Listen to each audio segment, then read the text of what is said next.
Les Américains l'appelaient la cathédrale de fer. Les Britanniques l'appelaient la catastrophe à 3 étages. Les Soviétiques l'appelaient le cercueil pour 7 frères. Les Allemands riaient et l'appelaient la cible magnifique. En 1941, le char moyen M3 était le véhicule blindé le plus moqué au monde. 10 pieds de hauteur, un canon dépassant de la coque comme sur un navire de guerre de 1918. Il ressemblait à quelque chose qui appartenait à la guerre précédente. Chaque armée qui le recevait trouvait de nouvelles façons de l'insulter. Mais en mai 1942, cette plaisanterie fit quelque chose qu'aucun char britannique ne pouvait faire. Elle arrêta net les divisions blindées de Rommel. Juin 1940, les unités blindées allemandes conquirent la France en 6 semaines. Les divisions blindées qui écrasèrent l'armée française n'étaient pas supérieures en nombre. Les Français avaient en fait plus de chars, mais les équipages allemands étaient mieux entraînés. La tactique allemande était révolutionnaire, et les commandants allemands comprenaient comment concentrer les forces blindées au point décisif. Les planificateurs militaires américains regardaient les actualités filmées et comprenaient ce qu'ils voyaient. La guerre moderne avait changé. Les chars n'étaient plus une arme de soutien pour l'infanterie. Les chars étaient devenus la force décisive. L'armée des États-Unis possédait environ 400 chars. La plupart étaient des chars légers M2 armés de mitrailleuses. Quelques modèles plus récents avaient de petits canons de 37 mm. Si l'Amérique entrait en guerre, ses soldats feraient face aux forces blindées les plus expérimentées de l'histoire. Avec un équipement conçu pour la génération précédente d'opérations militaires, l'armée savait exactement ce dont elle avait besoin. Un char moyen équipé d'un canon de 75 mm, non pas à cause du calibre, mais à cause de ce que ses munitions pouvaient faire. L'arme pouvait tirer des obus anti-chars pour détruire les chars ennemis. C'était évident, mais elle pouvait aussi tirer des obus explosifs pour détruire les fortifications, les nids de mitrailleuses et les positions d'infanterie. Les canons plus petits ne pouvaient pas faire les deux. Le 2 livres britannique faisait 40 mm. Il manquait d'un obus explosif efficace. Quand les chars britanniques rencontraient l'infanterie ou des positions fortifiées, ils n'avaient rien d'autre que des mitrailleuses. Le 75 mm était une arme à double usage. Un seul char pouvait détruire les unités blindées ennemies et soutenir l'infanterie. Cette flexibilité s'avéra décisive. Mais les usines américaines ne pouvaient pas construire un char approprié de 75 mm. Pas encore. Les tourelles de char nécessitent une ingénierie de précision. Le canon se trouve à l'intérieur d'un anneau rotatif monté sur la coque. Quand le canon tire, les forces de recul frappent vers l'arrière à travers l'anneau de tourelle dans la structure de la coque. Des canons plus gros signifient un recul plus important. Un recul plus important nécessite des anneaux de tourelle plus grands. Le canon de 75 mm nécessitait un anneau de tourelle de plus de 60 pouces de diamètre pour résister aux forces impliquées. Les fonderies américaines en 1940 ne pouvaient pas couler des anneaux aussi grands. L'usinage de précision n'existait pas. Construire de nouvelles fonderies et former les travailleurs prendrait au minimum 18 mois. Le M4 Sherman était déjà sur la planche à dessin. La tourelle appropriée, le canon approprié, le char approprié. Mais le Sherman n'arriverait pas sur le champ de bataille en grande quantité avant la fin de 1942. L'armée avait besoin d'unités blindées en 1941, de quelque chose qui pourrait combattre les divisions blindées maintenant et non dans 2 ans. Les ingénieurs de l'arsenal de Rock Island proposèrent une solution qui inquiétait tout le monde. Et si on montait le canon de 75 mm dans la coque au lieu de la tourelle? C'était un concept dépassé. Les chars de la Première Guerre mondiale utilisaient des canons montés dans des sponsons. Les unités navales les utilisaient encore, mais la doctrine moderne des chars exigeait des tourelles rotatives pour la flexibilité. Un canon dans un sponson ne pouvait tirer que dans un arc limité. Pour attaquer des cibles sur le flanc, tout le char devait tourner. Dans une bataille qui se déroulait rapidement, ce délai pouvait être mortel. Les ingénieurs savaient tout cela, et ils proposèrent quand même ce projet, parce qu'un canon de 75 mm dans un sponson était infiniment meilleur que rien. L'armée approuva le développement en juillet 1940. Le premier prototype était prêt en janvier 1941. La production commença en août. Le char moyen M3 faisait 10 pieds de hauteur. En comparaison, le Sherman ferait 9 pieds. Le M1 Abrams moderne fait 8 pieds. Le M3 dominait tout. La hauteur résultait de l'empilement des composants. Le moteur d'avion se trouvait à l'arrière. Wright Continental Air 975, Un moteur en étoile initialement conçu pour les avions. Puissant et fiable, mais haut. Le sponson de 75 mm se trouvait à l'avant droit de la coque. Au-dessus, une petite tourelle portait un canon de 37 mm pour combattre les cibles plus légères. La coupole du commandant se trouvait au sommet de cela. 3 niveaux, 10 pieds. La catastrophe à 3 étages. 7 membres d'équipage se serraient à l'intérieur. Le blindage était en acier riveté, 51 mm d'épaisseur à l'avant. Pour l'équipage à l'intérieur, ces rivets étaient essentiellement des balles attendant leur moment. Un impact non pénétrant de l'extérieur pouvait arracher la tête d'un rivet de l'intérieur, le transformant en éclats rebondissant dans la boîte d'acier bondée.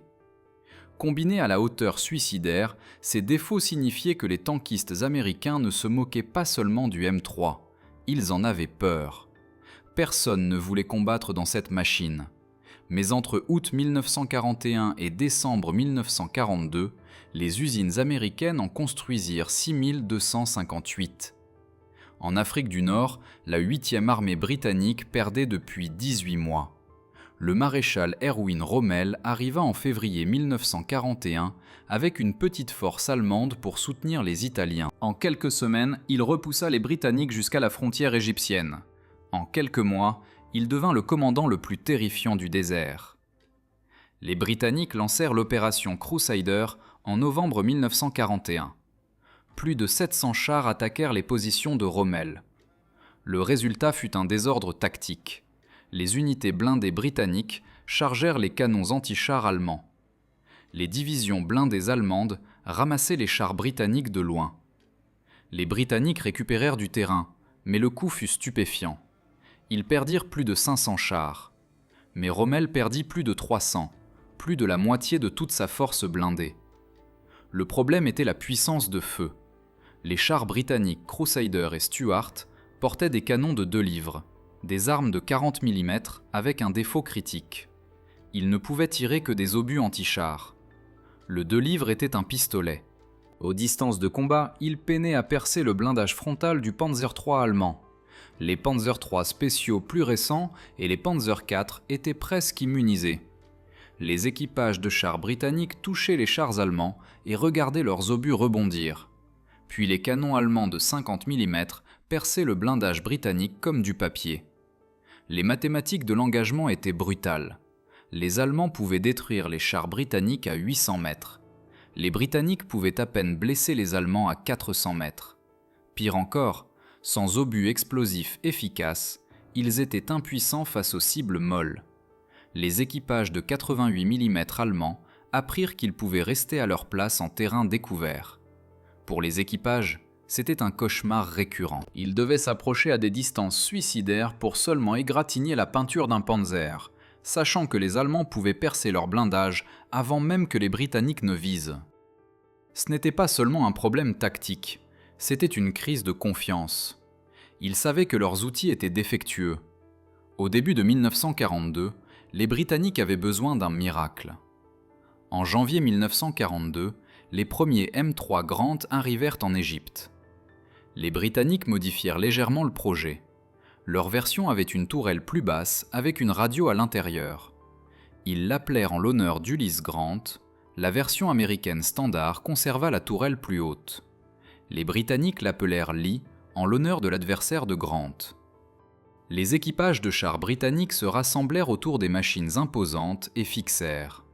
La hauteur était absurde. Sur le désert plat, cette chose serait visible à des kilomètres. Mais ensuite ils examinèrent le canon. 75 mm, presque 2 fois le calibre de leurs 2 livres. Ils pouvaient tirer des obus anti-chars pour détruire les chars, et des obus explosifs pour détruire tout le reste. Ils mouraient avec des pistolets depuis 18 mois. Puis ils testèrent le 75 mm. L'obus de 75 mm volait plus loin et frappait plus fort que tout ce que les tankistes britanniques avaient jamais utilisé. À 1000 mètres, l'obus perçait une plaque de blindage représentant un Panzer III. À 1500 mètres, il infligeait encore des coups mortels. Les obus explosifs étaient encore plus impressionnants. Ils pouvaient détruire les positions de tir, les fortifications et les concentrations d'infanterie à des distances d'où l'arme ennemie ne pouvait atteindre le char. Après 18 mois d'impuissance, il possédait soudain une arme qui pouvait tuer tout sur le champ de bataille. Le Grant était laid, le Grant était haut, le Grant était tactiquement maladroit, mais le Grant pouvait détruire les Panzers à 1000 mètres. Les commandants britanniques affectèrent 167 Grant à la 4e brigade blindée. Ils les positionnèrent pour l'offensive attendue de Rommel, puis attendirent.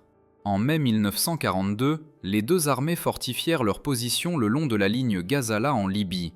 Rommel commandait 560 chars. Les Britanniques en avaient 850, dont 167 nouveaux Grant avec la 4e brigade blindée. Le renseignement allemand signala l'arrivée de véhicules américains hauts et maladroits, avec des canons montés dans la coque. L'état-major de Rommel minimisa la menace. La hauteur faisait de ces chars des cibles évidentes. Le canon dans le sponson était un concept de la Première Guerre mondiale. Les équipages allemands les élimineraient facilement. Le 26 mai 1942, Rommel lança l'opération Venezia. L'Africa Corps glissa au sud autour de la ligne Gazala, exactement selon le plan.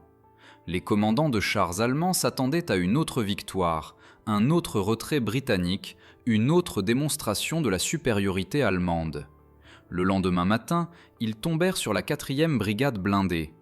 Le 27 mai 1942, le désert au sud de Gazala, les Panzers de la 15e division blindée aperçurent les unités blindées britanniques et s'élancèrent au combat. Tactique standard, s'approcher à 500 mètres, où les canons allemands pouvaient percer de manière fiable le blindage britannique. La distance était de 1200 mètres. Quand les Britanniques ouvrirent le feu, les commandants allemands ne comprenaient pas ce qui se passait. Les obus touchaient à des distances où les canons britanniques avaient toujours été inutiles. Les obus ne rebondissaient pas. Le premier Panzer explosa. Feu et fumée jaillirent de la tourelle. Puis un deuxième, puis un troisième. Les équipages allemands avancèrent, essayant de réduire la distance. Leurs canons de 50 mm ne pouvaient pas percer ces étranges nouveaux chars à cette distance. Ils devaient s'approcher. Les Britanniques continuèrent à tirer. Les mathématiques étaient simples et brutales. Le canon de 75 mm du M3 Grant pouvait percer le blindage frontal du Panzer III à 1000 mètres. Les canons courts de 50 mm de la plupart des chars allemands ne pouvaient pas percer le blindage du Grant jusqu'à une distance à bout portant. Cela signifiait que les Grant avaient une zone de destruction mesurée en centaines de mètres. Une zone du désert où ils pouvaient détruire des panzers qui ne pouvaient pas riposter. Les commandants allemands tentèrent de percer la zone de destruction. Ils accélérèrent vers la ligne britannique, espérant que la vitesse les sauverait. Elle ne les sauva pas. Les artilleurs britanniques avaient le temps de tirer plusieurs coups avant que les chars allemands n'arrivent à portée efficace. Chaque tir qui touchait signifiait un autre panzer en flammes. La discipline de l'Africa Corps commença à se fissurer. Les messages radio, habituellement précis et professionnels, se désintégrèrent dans la confusion. Les équipages vétérans qui riaient de la cible magnifique criaient maintenant à propos de batteries invisibles, les détruisant depuis l'horizon. Ils ne pouvaient pas comprendre ce qui les tuait. Les rapports affluèrent au quartier général allemand toute la matinée. Les chars britanniques engageaient à plus de 1000 mètres. Les obus allemands ne perçaient pas de loin. Beaucoup de panzers perdus dans chaque affrontement. L'attaque sur le centre britannique s'arrêta complètement. Les unités qui auraient dû percer étaient clouées, subissant des pertes.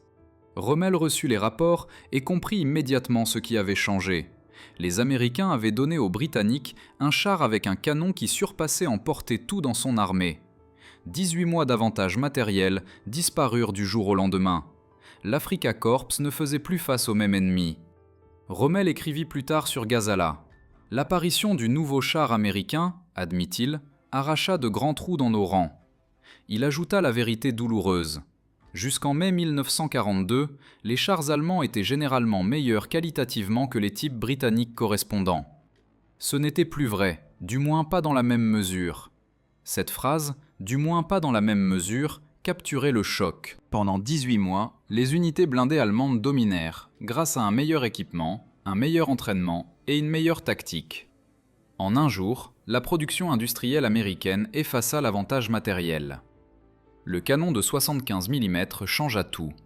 Le M3 Grant laid, moqué, compromis, donna aux équipages britanniques la capacité de détruire les Panzers à des distances d'où ils ne pouvaient pas être détruits eux-mêmes. Rommel comprit que ce n'était que le début. Rommel s'adapta rapidement, il n'avait pas le choix.